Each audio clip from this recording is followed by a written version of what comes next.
Pues buenas tardes de nuevo, ya les saludé al empezar la Eucaristía.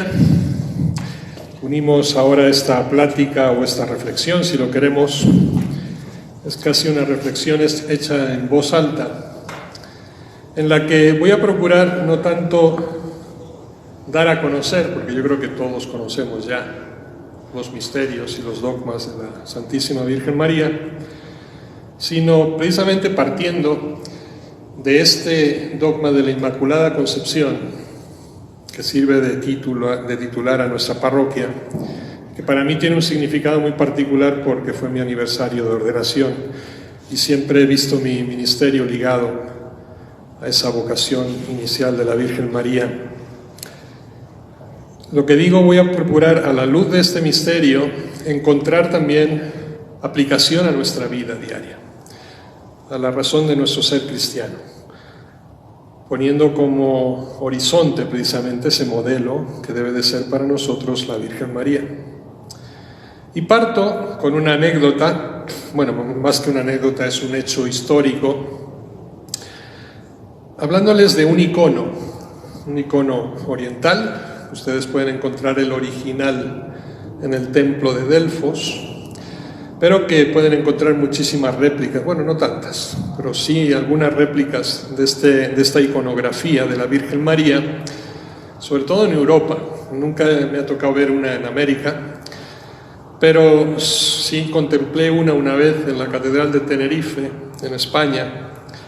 Es un icono de la Virgen María que se titula La Virgen de las Tres Manos, y que tiene un origen histórico, porque en el siglo VIII, durante el tiempo del emperador León Isáurico, San Juan Damasceno, un gran amante de la Virgen María, un gran apóstol de la Virgen María, sobre todo un gran defensor de la iconografía, en aquel momento en el que había tanta tensión entre los iconoclastas, ¿no?, que querían desaparecer todas las imágenes, ¿no?, de los templos. El emperador, vamos a decir que cometió el error de cortarle la mano a San Juan Damasceno.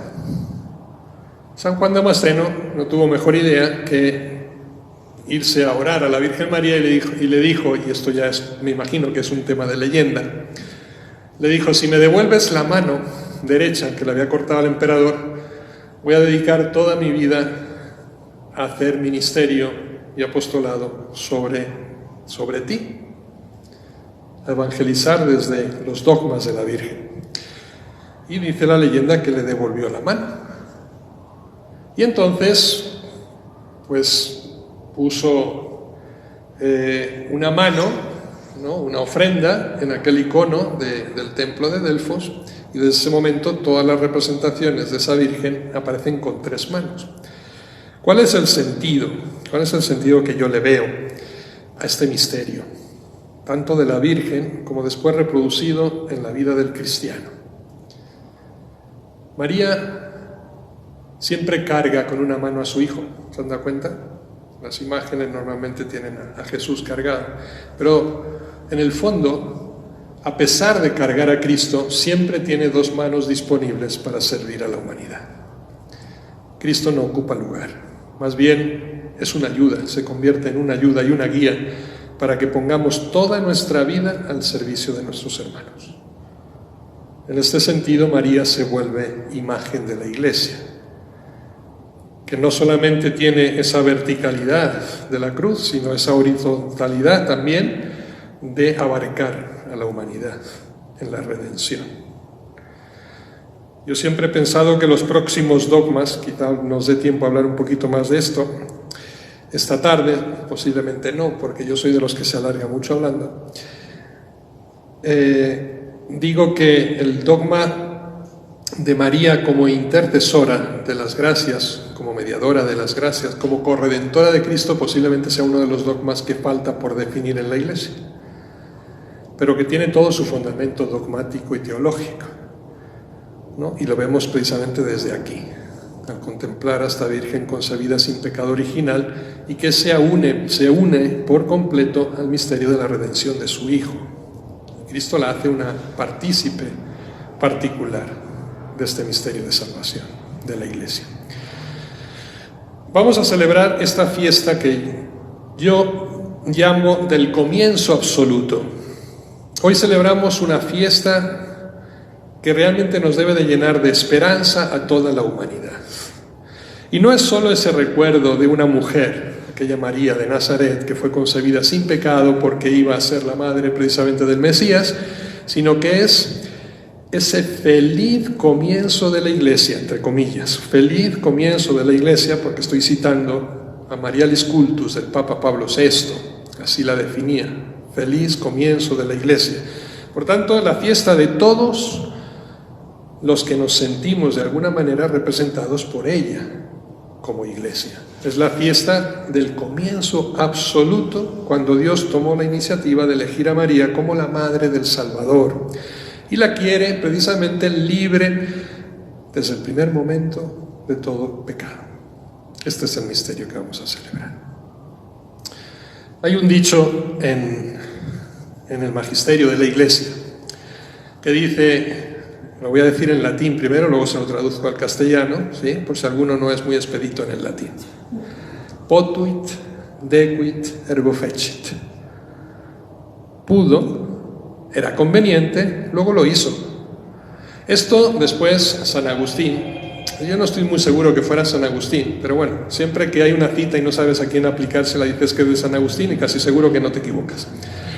San Agustín lo traduce de una manera mucho más popular, yo creo que al alcance de todos, haciendo un juego ahí de palabras, y en vez de decir potuit dequit ergo fecit, decía potuit voluit ergo fecit, es decir, pudo, quiso y lo hizo. Y dice, si quiso y no pudo, es que no es Dios. Si pudo y no quiso, es que no es hijo. Luego, como pudo y quiso, lo hizo. Así de simple. Estaba en sus manos el hacerlo, el que María tuviera este privilegio de vivir y de experimentar anticipadamente los méritos de la redención, que obviamente se tenían que operar con la muerte y resurrección de su hijo. Pero el hijo no había nacido, tenía que nacer primero la madre. Y sin embargo le aplica esos méritos anticipadamente desde antes, desde el mismo momento de su concepción. ¿Podía hacerlo? Sí, porque es Dios. ¿Quería hacerlo? Sí, porque iba a ser su hijo. ¿Y qué hijo, si nos dieran a elegir a nuestra madre, no elegiríamos la mejor madre del mundo, con todas las perfecciones? ¿No? Era hijo, luego lo hizo. Este es el misterio de la Inmaculada Concepción. Por eso, los textos que hemos escuchado ya esta tarde en la misa de la vigilia, que van a escuchar mañana en la Eucaristía, están llenos precisamente de ese toque de alegría y de alabanza a Dios, porque en verdad, como dice la misma Virgen María en ese canto del Magnificat, el poderoso hace en ella maravillas. El poderoso ha hecho en ella maravillas, obras grandes. Pero no solamente es la fiesta, como digo, del comienzo absoluto, sino que también es la fiesta nuestra. Es nuestra fiesta. ¿Qué quiero decir con esto?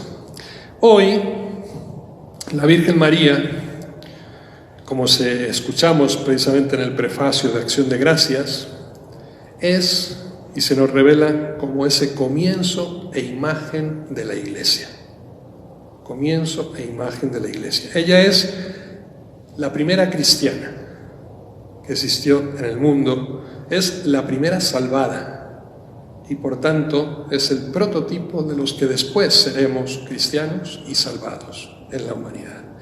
Por tanto, el primer miembro de esa nueva comunidad de Jesús, que llamamos Iglesia, en ella estamos representados un poco todos los que luego vamos a estar intentando seguir a Jesús en uno o en otro carisma, en una u otra vocación.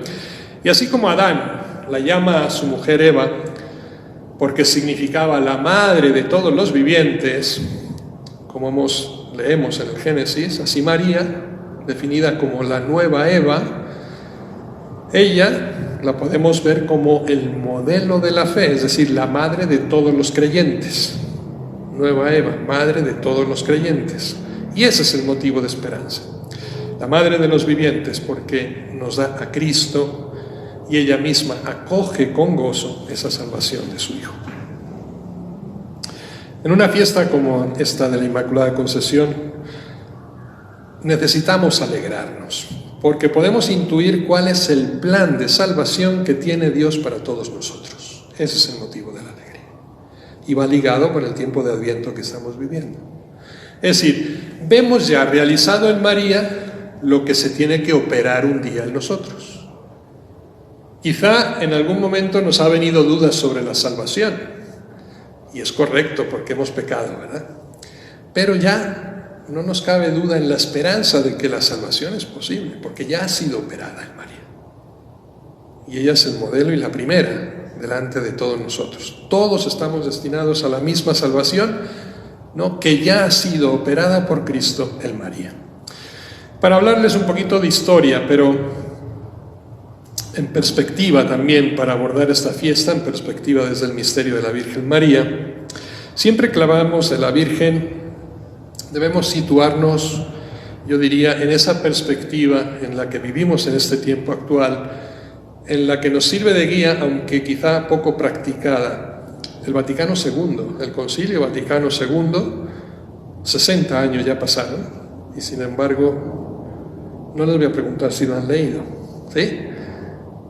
Pero por supuesto que no lo hemos puesto en práctica, después de 60 años. Y sin embargo, ahí estaba ya todo descrito.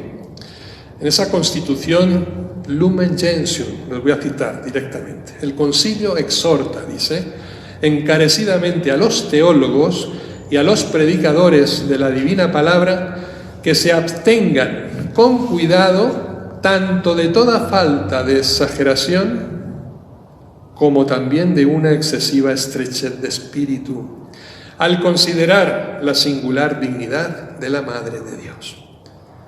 Esto está dicho ya en el Magisterio de la Iglesia hace 60 años, en el Concilio Vaticano II. Cuidado, ni hay que excederse poniendo a la Virgen por encima de las nubes inalcanzable, pero tampoco reducirla a la nada, es decir, tiene un lugar específico. Lo que llamamos en teología de hiperdulía, está por encima de todos los santos, pero está por debajo de Dios, ¿Ya? Ni la deifiquemos, haciéndola igual a Cristo, ni tampoco la rebajemos en su dignidad. Esta advertencia del concilio hemos de tenerla siempre muy presente y sobre todo hoy, cuando celebramos la fiesta de la Inmaculada Concepción, conocida también como de la Purísima, ya que fácilmente podríamos caer bien en esa falsa exageración de esta prerrogativa de María, o bien minimizarla demasiado en su importancia. Una pregunta que yo suelo hacer, quizá en un ambiente un poquito más distendido que el que estamos manejando hoy, preguntaría: ¿María es inigualable? ¿Alguien de ustedes piensa que María es inigualable? ¿Que no podemos ser como ella? Tuvo algo muy especial, ¿verdad? Nacer sin pecado. Pero algo en lo que nos igualamos a ella en el momento en que recibimos el bautismo. Nos borra la mancha de pecado original el bautismo, sí o sí. Luego, ¿podemos ser igual que María en santidad? ¿Sí? ¿Sí? Quizá la Iglesia no nos ponga en un altar como modelo de virtudes, ¿no? Pero estamos llamados, no solamente podemos, sino que estamos llamados a eso, a ser santos, ¿no? Llamada universal a la santidad. Y estaba ya presente también en la Familiaris Consortio, estaba presente en la Christi Fidelis Laici, cuando se habla a los laicos, a los seglares como ustedes, de la vocación universal a la santidad, por el bautismo, no por el ministerio. Por supuesto que Monseñor Jesús y un servidor, con más razón, tenemos que ser santos, ¿no? Porque la gente nos mira más, pero la obligación es de todos, dar ese testimonio de vida cristiana. Miren, qué coincidencia que yo me ordeno un día de la Inmaculada, ¿no? El día de la Virgen. Porque si importancia le damos a la Virgen María porque concibió en su seno a la Madre de Dios, pero lo hizo una vez en la vida, una vez en la historia. Pero es que el sacerdote lo hace cada día en el altar. Concebir a Jesús, traerlo al mundo, encarnarlo en la humanidad. Y en ese sentido la gracia es mucho mayor. Encarnamos día a día a Jesucristo. este es mi cuerpo, esta es mi sangre que se entrega por ustedes. ¿Podemos ser como la Virgen María? No, podemos ser incluso más, ¿no? Ahí está el modelo de imitación. Los privilegios de la Virgen en ese sentido son el ideal de todos los cristianos.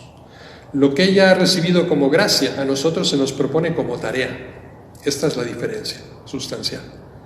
Pero en el fondo, la vocación es la misma: ser santos, porque Dios es santo.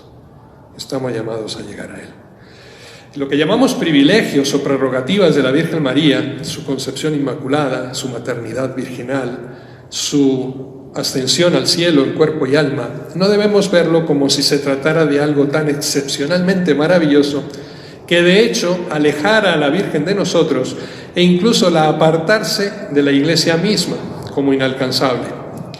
Según la enseñanza misma del Concilio Vaticano II, todo lo que se da en María hemos de considerarlo como una realización perfecta de lo mismo que se da en todo cristiano y en la Iglesia entera. Esta es la realidad. Y esto es lo que nos recordaba el concilio.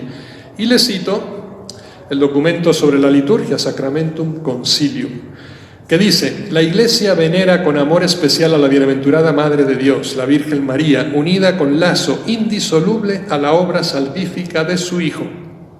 En ella, la Iglesia admira y ensalza el fruto más espléndido de la redención y la contempla gozosamente como una purísima imagen de lo que ella misma, toda entera, ansía y espera ser. María es imagen de lo que la Iglesia entera aspira y espera ser. Nosotros somos la Iglesia. Ansiamos y deseamos ser como María, que se nos propone como modelo. Podemos, por tanto, decir, sin error a equivocarnos, que los privilegios de María constituyen también el ideal de todo cristiano. Y lo que en ella se da, decía, como don, en nosotros se nos va a ofrecer como una tarea. Voy a saltarme aquí algunas reflexiones que tengo en torno a los textos de la liturgia de este día y nos vamos a ese plan original de Dios para la salvación del mundo. Miren, la fiesta que vamos a celebrar mañana, que ya hemos empezado a celebrar hoy, es como para que todos nos llenemos de esperanza. Antes decía de alegría, sumemos la esperanza. Y no solo porque es la fiesta de una mujer, María de Nazaret, concebida por sus padres ya sin mancha alguna de pecado, porque iba a ser madre del Señor, sino que es la fiesta de todos los que nos sentimos de alguna manera representados en ella y representados con ella. Decía antes, es la primera cristiana.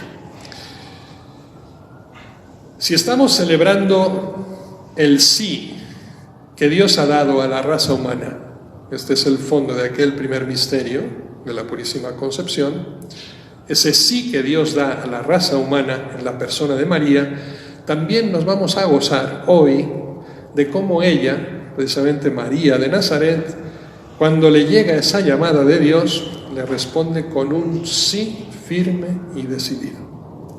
Es decir, es el sí de Dios al hombre, pero al mismo tiempo Dios siempre espera el sí de la humanidad a Dios, que empieza con el sí de María. Su sí se puede decir que es un sí de tantos y tantos millones de personas que a lo largo de los siglos han tenido fe en Dios. Personas que tal vez no han visto claro en algunos momentos de su vida o que han pasado dificultades, pero que en definitiva se fiaron de Dios y dijeron como María: hágase en mí según tu palabra. Cosa que no es fácil, antepongo siempre, no es fácil, pero es el camino que Dios nos propone. María, por tanto, esa mujer creyente, la mejor discípula de Jesús, sin duda, la primera cristiana, no era, y aquí es un poco de historia, creo conocida por todos, no era ninguna princesa, ¿verdad? No vivía en el palacio de Herodes ni de Pilatos. No era ninguna matrona importante en la sociedad de su tiempo, era una mujer sencilla, de pueblo, una muchacha pobre, novia en ese momento, luego esposa de un humilde trabajador, carpintero, pero Dios siempre se complace en la humildad. Y la elige a ella precisamente como madre del Mesías, por esa sencillez. Y ella, desde esa actitud humilde, sabe decir sí a Dios. Fíjense en la diferencia cuando uno lee con detenimiento, más bien reza con el Evangelio en la mano. El primer interrogante que pone el pasaje que escuchábamos hace un ratito en la misa de la Encarnación: ¿cómo será posible esto que tú me dices? Le dice al ángel, ¿verdad? ¿Cómo será esto posible? En latín se dice quomodo fiet. Y es curioso con el juego de palabras que hacen también los teólogos, porque ese quomodo fiet se va a convertir en un fiat, es decir, en un hágase en mí. Qué diferente la duda, por ejemplo, de Zacarías.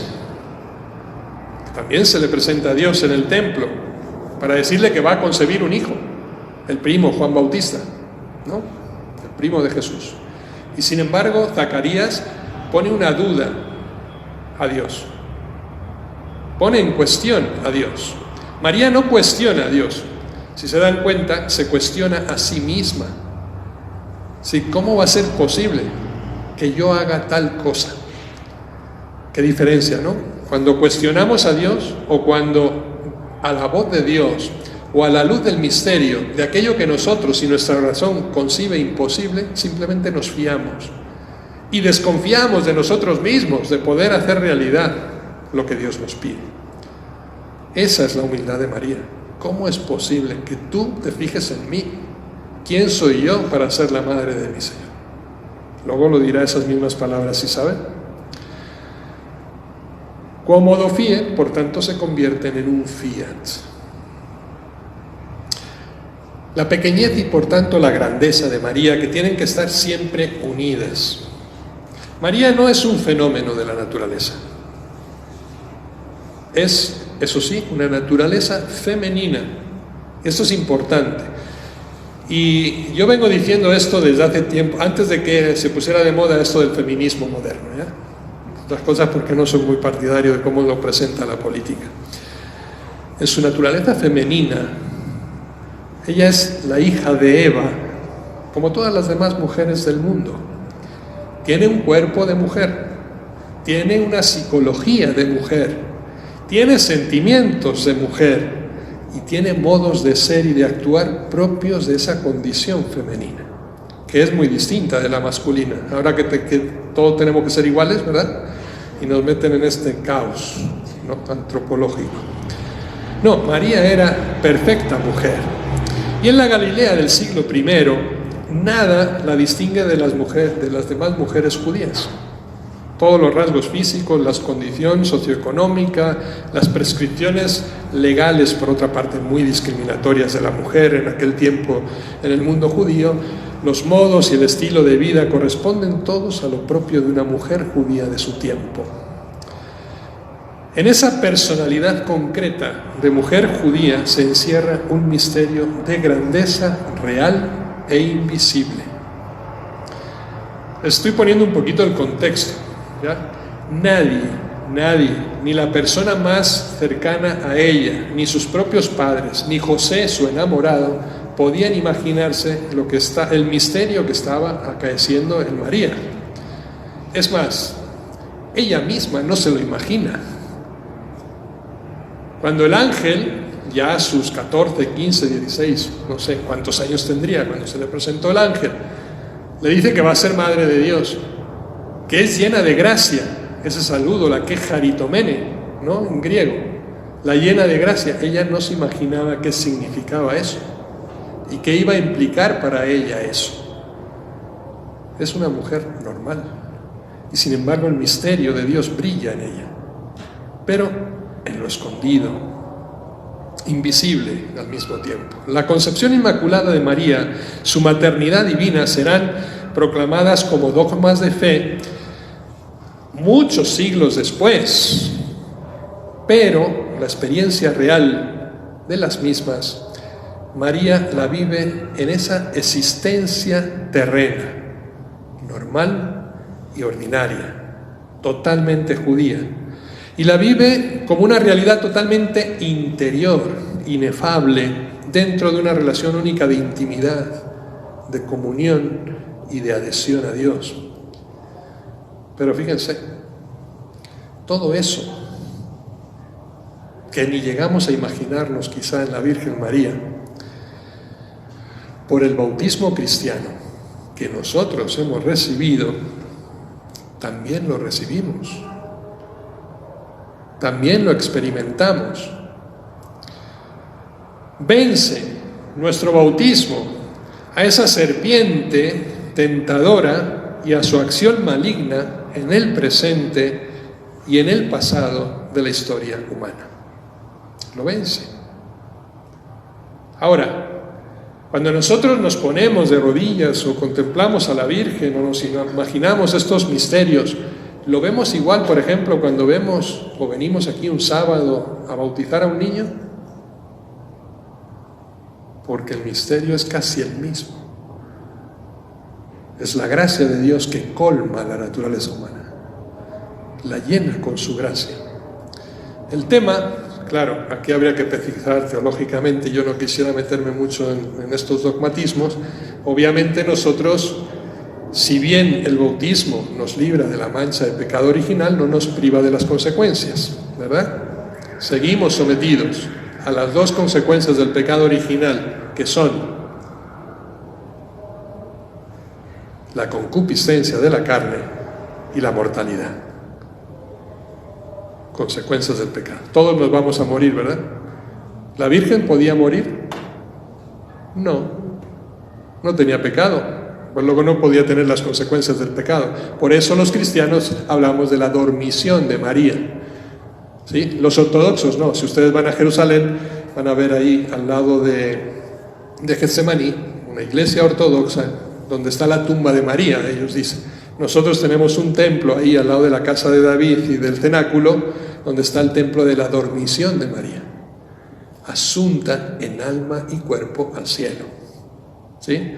No sufre las consecuencias, ¿ya? Entonces el bautismo opera en nosotros esa gracia, ¿sí? Que puede ser efectiva si nosotros la hacemos reiteradamente.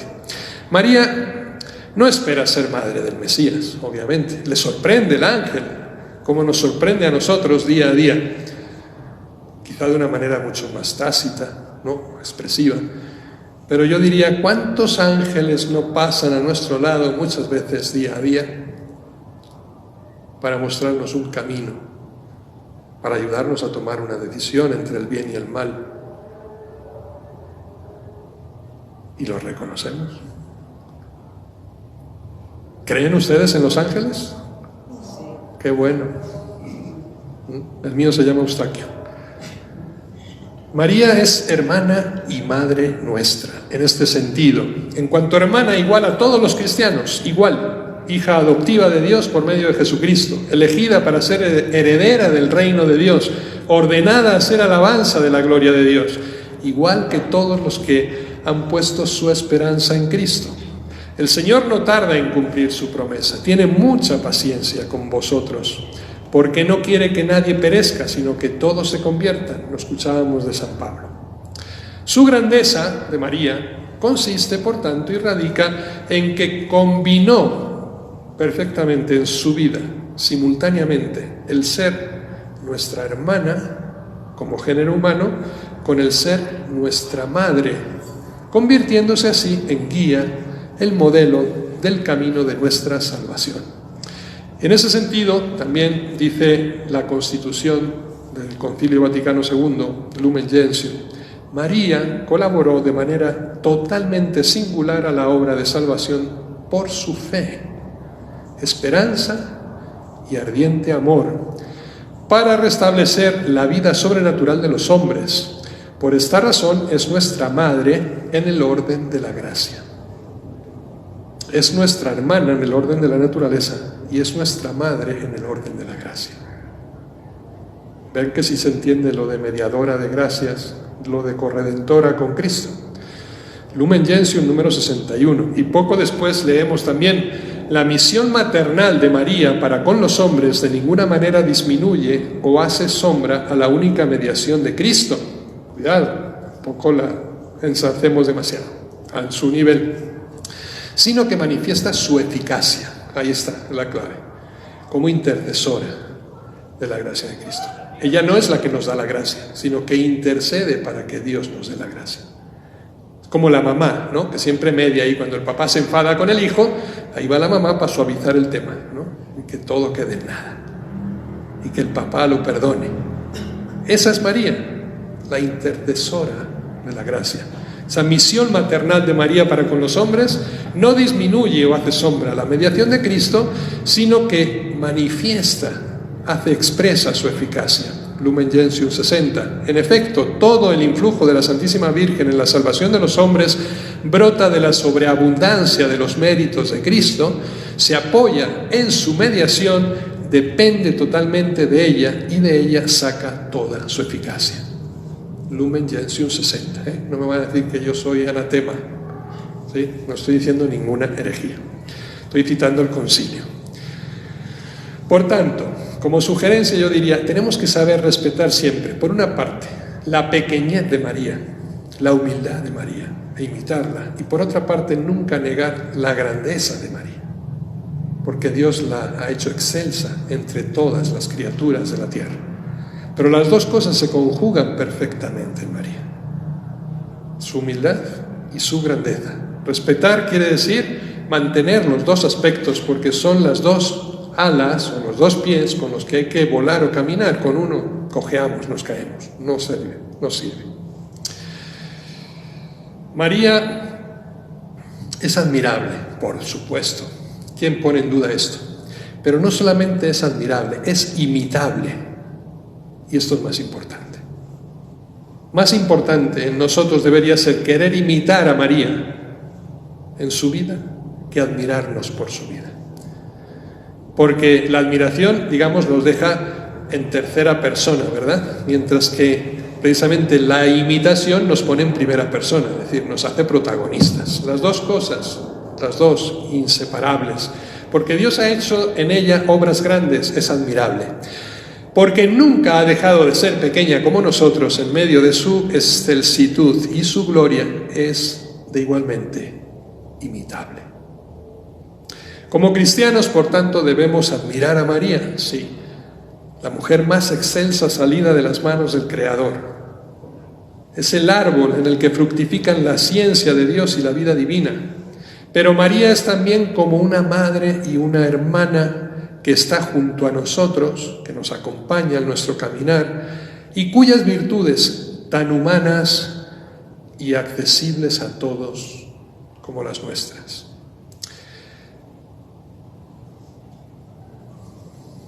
Voy a checar mi tiempo para calcularme. Cuando hablamos de la Inmaculada Concepción, obviamente, identificamos que la razón de esa exclusividad de María es la preservación del pecado original. Y aquí yo no sé si todos tenemos claro qué es y en qué consiste el pecado original. Los teólogos hablamos de pecado original originante, pecado original originado, etc. No voy a entrar en disquisiciones dogmáticas, pero hay una caída de la humanidad. Es decir, hablamos del tiempo de la creación, naturaleza creada, hablamos del tiempo de la caída, ¿sí? Naturaleza caída, y después hablamos de la naturaleza salvada, redimida por Cristo. Son tres momentos históricos. Naturaleza creada en perfección, naturaleza caída por el pecado original, y luego una naturaleza redimida. María ya es creada como redimida y se salta esa etapa, de tal manera que no hay en ella pecado original, cosa que sí hay en nosotros. Por tanto, en esta fiesta que vamos a celebrar de la Virgen y en las lecturas que escuchamos en esta liturgia, nos invitan ante todo a fijarnos en esa narración tan antigua y tan conocida, la historia de nuestros primeros padres, aquel primer pecado, de ese pecado que se transmite de persona a persona y que llamamos pecado original. Se transmite por naturaleza. Todos sabemos ya de aquella explicación del árbol prohibido, de la manzana, de la serpiente. Pero cuidado, no es una historia, es mitología. ¿Están de acuerdo conmigo? Porque esto muchos me señalan y me dicen que no, que es la palabra de Dios y por tanto hay que tomarla al pie de la letra. Cuidado, hay muchos géneros literarios dentro de la Biblia. Y entre ellos, los primeros capítulos del Génesis, donde se narra precisamente la historia de la creación y del pecado, es un lenguaje, lo que llamamos mitología. Es decir, es cómo cuentas una realidad, un hecho que sí es real, pero para que la gente lo entienda en forma de cuento, para que todos lo entiendan, y se pueda transmitir de generación en generación por la palabra, porque no había escritura en aquel momento.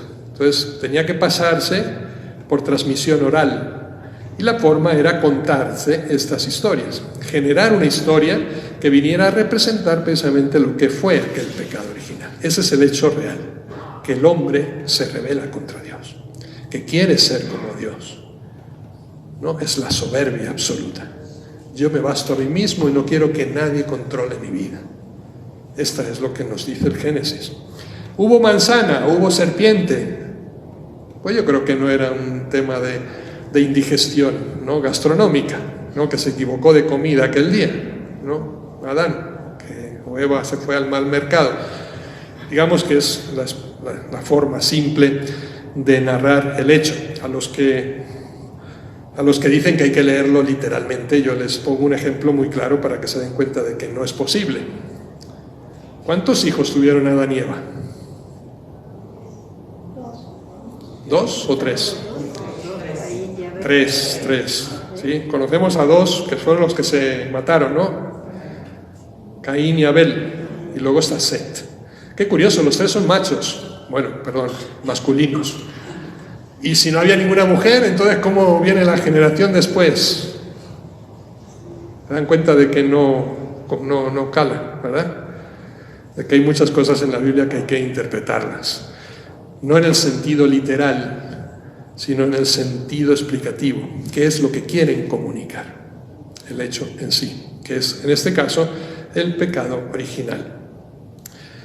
Lo que nos quiere explicar el Génesis, Adán y Eva, los primeros padres, pensaron ellos que comiendo de aquel fruto serían como dioses, es decir, creyeron y escogieron y desearon ser ellos los dueños de todo, el criterio último para todo.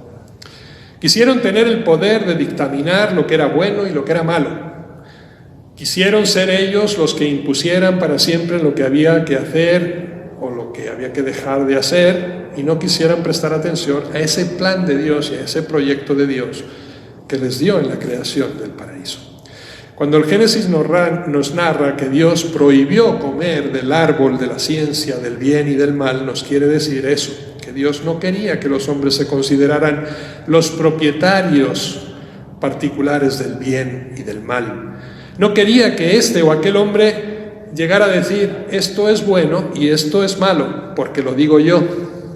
Es lo que nos pasa un poco con las leyes hoy día en nuestro mundo, ¿verdad? Que depende de la voluntad del legislador. En el momento en que nosotros decidimos qué es bueno o qué es malo, simplemente por consenso, estamos fallando. En el derecho romano está muy claro que todo derecho positivo tiene que depender del derecho natural, que es absoluto y es universal, que se establece por unos absolutos que son la verdad, el bien y la justicia. ¿Sí? Y esto no es fruto del consenso. La mayoría no decide qué es verdadero y qué es falso. Bueno, hoy sí, lamentablemente. Bien, pues Dios lo que nos estaba diciendo en el paraíso es que no podíamos hacer esto, que es precisamente lo que queremos hacer ahora, una vez más, como Adán y Eva. Nos creemos autosuficientes, no tenemos necesidad de Dios. ¿Ya? Y ahora tenemos hasta un gobierno que nos quiere quitar la Navidad. ¿Sí? Bueno, yo creo que ya no la habían quitado de tiempo, pero bueno, con Papá Noel y eso, ¿ya? El plan de Dios, el proyecto de Dios era otro, y no andaba por los caminos de la autosuficiencia, de la insolidaridad, sino por los caminos del amor, de la paz y de la armonía. Ese era el hombre creado. Y el hombre, desde el principio, rompe ese proyecto de Dios. Y así estropean toda la historia humana. estropean el plan creatural de Dios. Y esta ruptura, esta marca que desde el principio los hombres pusieron en la historia, ha llegado hasta nosotros. Y eso es lo que llamamos hoy pecado original, originante. Porque también nosotros venimos marcados por esa ruptura y ese mal y ese pecado. ¿Quién nos va a liberar de ello? Jesucristo. Y aquí hay un misterio.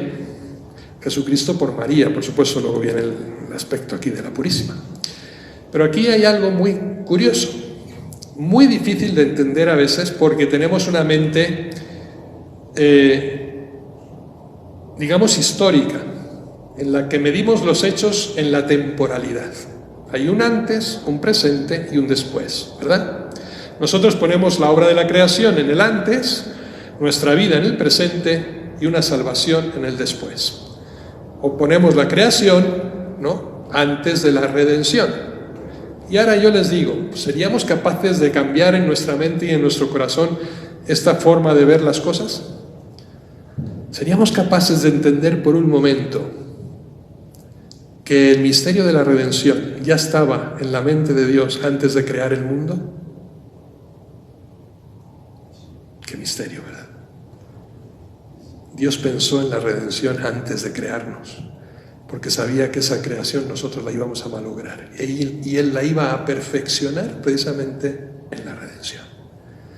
Recuerden la Pascua, la vigilia pascual, el pregón: feliz la culpa que mereció tal Redentor, donde abundó el pecado, sobreabundará la gracia. Qué misterio tan grande, que nunca entenderemos, yo creo, hasta que estemos allí. Es decir, hasta que nos liberemos de nuestra espaciotemporalidad, porque nos cuesta entender que en Dios no hay tiempo, no hay antes y después, ¿no? Nosotros vivimos este momento de la redención, liberados definitivamente por Cristo. Dios no ha querido ese estado de perdición para siempre. Dios no ha permitido que los hombres estuviéramos condenados a no poder levantarnos del mal que desde el principio nos ata. Y por eso se encarna. ¿Y quién va a hacer posible el misterio de la encarnación? María. Y va a poder preparar Dios precisamente ese cuerpo y esa alma de María con anticipación, haciéndole merecer los premios de la redención anticipadamente. Sí. Y eso se llama Inmaculada Concepción, es decir, concebida sin pecado original. ¿Esto era posible para el hombre? No. ¿Es posible para Dios? Sí. Este es el misterio que hoy celebramos. ¿Cuáles son las cualidades, por tanto, que acompañan precisamente este misterio de María? Yo diría dos palabras aquí: disponibilidad por una parte y fe por otra. Y las dos tienen que ir de la mano para hacer un todo. Miren, el Señor llamó al hombre y le pregunta, vuelvo al Génesis otra vez: ¿dónde estás, Adán? En hebreo, la palabra que se usó, ¿no?, es ayeka. Adán va a contestar: es que oí tu ruido en el jardín, me dio miedo y me escondí. ¿Se dan cuenta de que el hombre no se ha dejado encontrar a la hora de la cita con Dios? Que se ha alejado o sustraído del riesgo del encuentro, del diálogo. Y ahora finalmente existe una criatura que se deja encontrar, que responde a aquella primera y comprometida pregunta, y que aún resuena, yo diría, en el aire hoy día: ¿dónde estás? La pregunta que escuchó Adán, la pregunta que escucha María, la pregunta que escuchamos todos: ¿dónde estás? Y siempre nos escudamos. Es que tuve miedo, es que estoy ocupado, es que tengo mucho que hacer, es que estaba de viaje, entonces ya no fui a misa el domingo, es que, y pongan todos los esques que quieran. Siempre nos excusamos ante Dios. Y la única que no puso ninguna excusa fue María. Su respuesta fue tajante: he aquí la esclava del Señor. ¿Sabía lo que implicaba? Por supuesto que no. No sabía a lo que se estaba comprometiendo, pero lo aceptó. No sabía las consecuencias de aquel sí, pero lo pronunció, porque se fió totalmente de Dios. Y ese debe ser nuestro camino. He aquí la esclava del Señor. Dios ha encontrado por fin a alguien que le dice sí. Dios ha encontrado sobre todo a una criatura dispuesta a recibir antes que incluso que dar. Porque ¿qué podemos dar si no hemos recibido primero? María recibe toda la gracia, que es Charitomene, la llena de gracia, para poder ser dadora de gracia. Una criatura libre de preocupaciones egoístas, yo diría vaciada de sí misma, que ha desterrado el orgullo, que ha repudiado el amor propio y que se ha convertido en esa pura acogida del misterio de Dios en su vida. No es una criatura vacía, cuidado, sino una criatura que se ha sabido hacer vacío en el interior. María es aquella que ha permitido a Dios hacer y obrar libremente en ella. Este es el gran misterio. Hay un pasaje bíblico que a mí me gusta comentar porque muchas veces las traducciones ya sabemos que son traiciones, ¿no? Porque pervertimos el sentido original del texto. O dinámenos jorein joreito, dice la Biblia en griego, que es la primera traducción occidental que tuvimos. Y ¿no saben cómo hemos traducido eso? Cuando ustedes cogen su Biblia, el que pueda entender, que entienda. Y sin embargo, lo que significa textualmente, lo que quería representar el Evangelio es el que pueda hacer espacio en su interior, que lo haga. ¿Y quién fue la que hizo espacio en su interior? María. Fue la única que se vacía a sí misma para que Cristo entre en ella.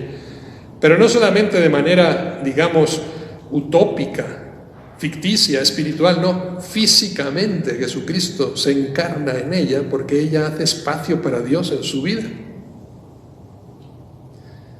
Y dice, el Espíritu Santo vendrá sobre ti y te cubrirá con su sombra. Hay 2 textos únicamente en el Evangelio donde aparece esta palabra, cubrir con la sombra. ¿Se acuerdan cuál es el otro? Aparte de la encarnación. La transfiguración. Los apóstoles, Pedro, Juan, Santiago, ¿no? Dice, una nube les cubrió con su sombra. Y después dejaron de ver a Moisés y a Elías. Quedó Jesús solo. Fíjense cómo esa palabra, en el fondo del Evangelio, venía a dar fruto en la vida de María. Era el principio, ¿no? La fecundación de María por parte de Dios, porque María había hecho espacio en su interior a Dios. Y eso mismo va a pasarle a los apóstoles, y eso mismo debe pasarnos a nosotros, dejarnos cubrir por Dios, dejarnos llenar de Dios, para que nuestra vida pueda dar frutos de Dios. Si no, nuestro cristianismo estará siempre vacío. ¿Por qué? Porque no nos hemos vaciado de nosotros mismos. Y al final, cuando creemos que estamos llenos, en el fondo no tenemos nada. Quedamos sin nada. La Virgen ha descubierto que lo primero que tiene que hacer un creyente es dejar hacer a Dios, dejarse hacer por Dios, ser tomada por Él y abandonarse a ese poder de su Espíritu. Esto es lo que ha hecho María. Y después viene la segunda parte, porque el texto termina diciendo, y el ángel se alejó. Y ustedes pensarán, bueno, ¿y qué pasó después? ¿Tuvo María la confirmación de aquella visión o de aquel sueño o vete tú a saber qué? No hubo nada, todo siguió igual. Salió a la calle, se encontró con la misma gente, se volvió a encontrar con José y vete tú a saber qué le digo yo ahora a este hombre, que estoy embarazada. A ver cómo se lo explico yo. Mejor me voy, dijo, a ver a mi prima, ya que me he enterado que está embarazada también, con la excusa de que voy a visitarla, me alejo del problema. No, es una broma, ¿no? No es así. Pero a lo que voy, el ángel se retira y siempre, a mí personalmente me ha impresionado este detalle de la página de Lucas concretamente, porque ciertamente no es un fin alegre, en todo caso es un fastidioso y comprometido inicio.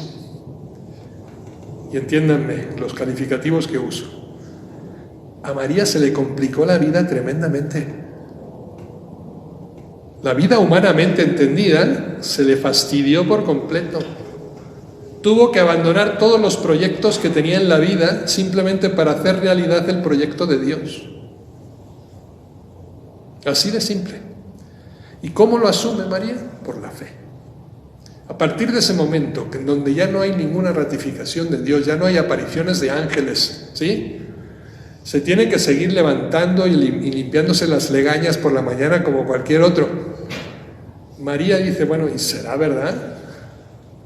La fe, ¿no? Modelo de fe. Entonces ahí tenemos las dos cosas. Por una parte, la disponibilidad que le da acceso a Dios a su vida, y por otra parte, la fe que va a ser como un sí permanente a Dios. Un sí que hay que repetir permanentemente a Dios. No basta decirle sí aquel día cuando el ángel está delante de ti. No, hay que volver a repetir ese sí día tras día en la vida. Y María lo hace por la fe.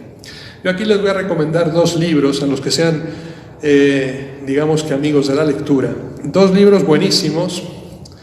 El primero se llama Vida y Misterio de Jesús de Nazaret, escrito por el sacerdote diocesano español José María Martín Descalzo, que en paz descanse.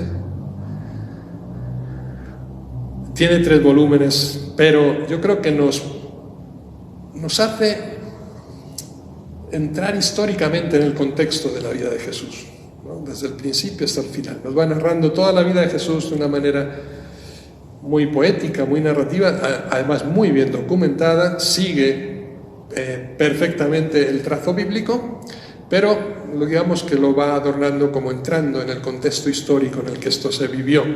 Y el segundo se llama ¿de quién es el primero? José María Martín Descalzo, Vida y Misterio de Jesús de Nazaret. Lo pueden encontrar en 3 volúmenes o lo pueden encontrar en uno solo en la BAC, Biblioteca de Autores Cristianos. Y el segundo es Mariam de Judá, escrito por el que fue profesor mío de psicología en el seminario, compañero sacerdote, Jaime Colomina Torner. Jaime Colomina Torner.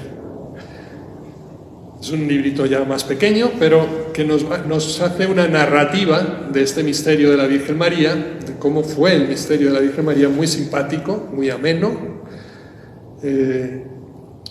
Yo diría que muy asequible a todos los públicos, ¿no?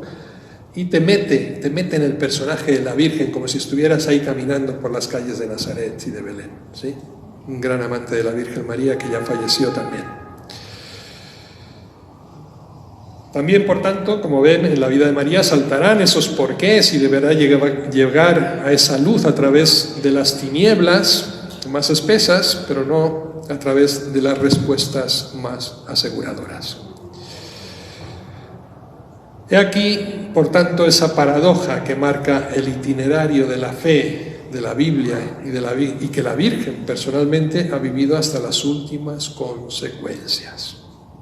Recordemos aquí un detalle, porque ustedes me podrían preguntar ahora, pero bueno, no hemos partido diciendo que María ya no tenía pecado original, entonces ¿por qué iba a sufrir nada si todos los sufrimientos son consecuencia del pecado?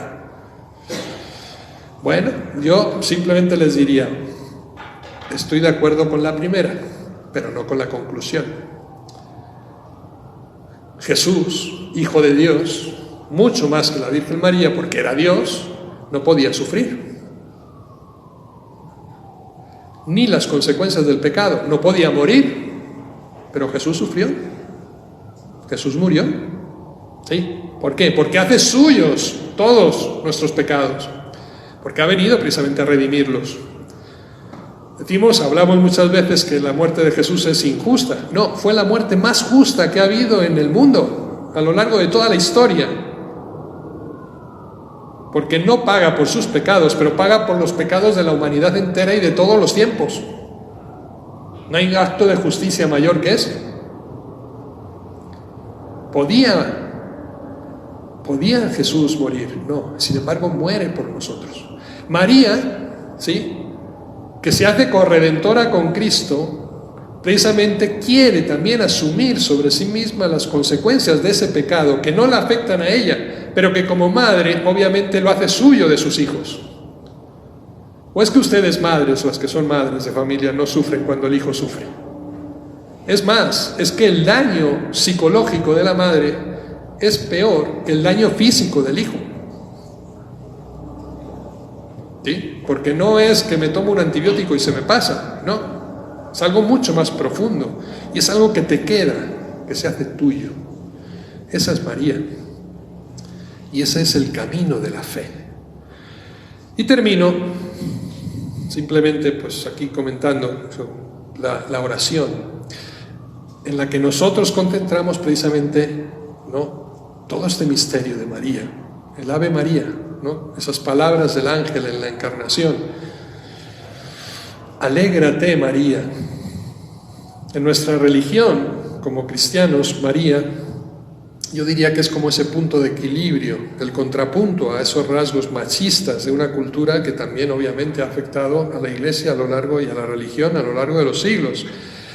Y así como Eva fue cómplice del hombre, de Adán, en aquel primer pecado, así María se hace corresponsable con Jesús, el nuevo Adán, en la obra de la salvación. Esta es la clave de interpretación. Su compromiso con Dios, ese hágase en mí, le confiere esta dignidad por encima de todos. Y quizá por eso, por ser el contrapeso femenino, ha calado tan hondamente en la religiosidad de los pueblos. Hemos salpicado todos nuestros cerros y todas nuestras colinas con ermitas de la Virgen María, ¿verdad? La evangelización de México fue posible gracias a que apareció la Virgen María en el Tepeyac. Si no, estarían los misioneros todavía ahí, ¿no?, recibiendo flechas a lo mejor. La Virgen lo hizo posible, ¿no?, ese complemento perfecto a la obra de Dios. El problema de la corredentora, de la mediadora de todas las gracias, un poco como les decía antes, son dogmas que no han sido declarados todavía por la Iglesia, pero que están ahí y están presentes, como el dogma de la Inmaculada Concepción. ¿Se acuerdan en qué año fue promulgado? 1854. ¿Sí? Hace nada. Bueno, en España el misterio de la Inmaculada Concepción se celebraba desde el siglo VI. No era un dogma de la Iglesia, sin embargo la gente ya creía en ello y lo celebraba, incluso estaban presentes algunos textos litúrgicos. Yo pertenezco al rito mozárabe. No sé si alguien ha oído hablar del rito mozárabe. Bueno, yo soy nacido en rito mozárabe, bautizado en rito mozárabe, de padres mozárabes, ya, y mis antepasados llegan hasta el siglo VII en Toledo, que fueron los cristianos que conservaron la fe durante los 7 siglos que nos dominaron los musulmanes, donde el cristianismo desapareció de la península y vino el Islam. Y había familias que pagaban un tributo al califa para conservar su religión, su cristianismo. Bien, nosotros tenemos todavía la liturgia del siglo VII. Es la más antigua que se conserva en la Iglesia Latina junto con el rito ambrosiano de Milán, ya de San Ambrosio, el que convirtió a San Agustín. ¿Sí? En el rito mozárabe, en el siglo VII, ya se celebraba a la Virgen Inmaculada. Qué curioso. No será promulgado después hasta el siglo XIX. Bien, pues ahí están esa corredención de la Virgen, ¿no?, esa mediadora de las gracias. ¿Es necesario que sea un dogma? No. ¿Creemos que es así? Pues sí, ¿verdad? Es la fe del pueblo, lo que nosotros pensamos de la Virgen María. Y hoy celebramos, precisamente hoy vamos a celebrar esta fiesta entrañable y popular en honor de María. Llena de gracia, decimos después en nuestra oración, siguiendo esa línea del Evangelio. Al celebrar la Inmaculada Concepción de María, celebramos ese amor y esa gracia de Dios que la colmó con sus dones desde antes incluso de nacer, desde el primer instante de su concepción. De modo que en María se ha operado ejemplarmente la redención, llena de gracia desde su concepción y llena de gloria y asunta al cielo al final. Y por eso esta fiesta que enaltece a María nos honra y nos llena de ilusión a todos, porque ella y en ella, una como nosotros, podemos ver la fe, toda esa trayectoria de la existencia humana que ha sido salvada en Jesucristo y que está destinada a la gloria de la resurrección y de la vida eterna. Eso que nosotros, les decía antes, tenemos como tarea, María ya lo recibió en gracia desde el principio. Pero al mismo tiempo nos ratifica en la certeza y en la seguridad de que será así, porque ya lo hemos visto realizado en ella. El Señor está contigo. Yo creo que la clave del secreto de la existencia de la Virgen María y de todos los que hemos venido tras ella y con ella, un poco es la misma, la encarnación. La clave, el secreto de la encarnación, la presencia de Dios que se hace hombre en sus entrañas, que se hace huésped, amigo, compañero de los hombres. El Señor está con María. Y está o debería estar con nosotros. Ese es el saludo que le decimos al rezar el Ave María. El Señor está contigo. Pero también es el saludo con el que el sacerdote empieza la misa. El Señor esté con ustedes. El Señor está con nosotros. Este es el misterio. El Señor habita en nosotros. ¿Haremos espacio en nuestro interior a Dios? La pregunta que deberíamos hacernos, el cuestionamiento que nos hace esta celebración de la Virgen María, la ejemplaridad que nos deja la Madre, ¿seremos capaces nosotros de hacerlo también? Que el Señor esté en nosotros y permanezca siempre en nosotros. La humildad de María no está precisamente en su turbación, sino en su responsable y decidido hágase, en su afirmación, pronunciado sin acordarse de sí misma, sino en su total pertenencia a Dios. La humildad auténtica, por tanto, es patrimonio exclusivo de los fuertes y de los proactivos, como tenemos que ser nosotros. Y terminamos diciendo al final en nuestra oración, ruega por nosotros. Quizá no le demos tanta importancia, porque esto no venía en la aparición del ángel, ¿verdad? Esto ya no lo inventamos en el tiempo. Pero es necesario que le digamos y que lo repitamos siempre. ¿Por qué? Porque todo ese misterio de salvación anticipada que ella vive, de preservación de falta y de pecado original, nosotros no lo tenemos. Pero podemos adquirirlo. Pero el pecado va a ser incidencia en nosotros permanentemente para que no lo consigamos. El diablo sigue ahí, ¿no? Y su única tarea, y además la desesperación del demonio, es que sabe que su tiempo está contado y que el único momento que tiene para persuadirnos es esta vida. Después ya no tiene nada que hacer. Por tanto, toda su lucha es ahora, para conquistarnos, para que no nos vaciemos, para que Dios tenga espacio en nosotros. Y por eso es que le decimos, María, ruega por mí, ruega por nosotros. La fiesta de María, a quien saludamos sin pecado concebida, viene a recordarnos también que somos pecadores. En este tiempo, hoy día, en la actualidad, pareciera que este concepto se amortigua demasiado, ¿no? Se endulza demasiado. Incluso entre los cristianos y entre los practicantes católicos estamos perdiendo la conciencia de pecado. Nos encontramos día sí y día también con gente que nos dice, no, eso del infierno es un invento de los curas para meternos miedo y que vayamos a la iglesia.